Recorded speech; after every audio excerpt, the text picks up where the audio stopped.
இறங்கி நான் வச்சா போஸ்ட்மார்ட்டம் பண்ணவே தேவையில்லை. பார்த்து பாச்செல்லாம் தனித்தனியா பிரிச்சு வைப்பேன் வேலை இல்லை. என்ன எவனாச்சும் செக் பண்ணா மறுநாள் சந்திரி பண்ணாம மக்கள்ல தூக்கின்னு போய் குழி தோண்டி புதைச்சிடுவேன்.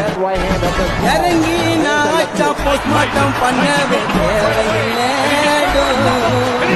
பார்த்து பாச்செல்லாம் தனித்தனியா பிரிச்சு வைப்பேன் வேலை இல்லை. என்ன எவனாச்சும் செக் பண்ணா மறுநாள் சந்திரி பண்ணாம மக்கள்ல தூக்கின்னு போய் குழி தோண்டி புதைச்சிடுவேன்.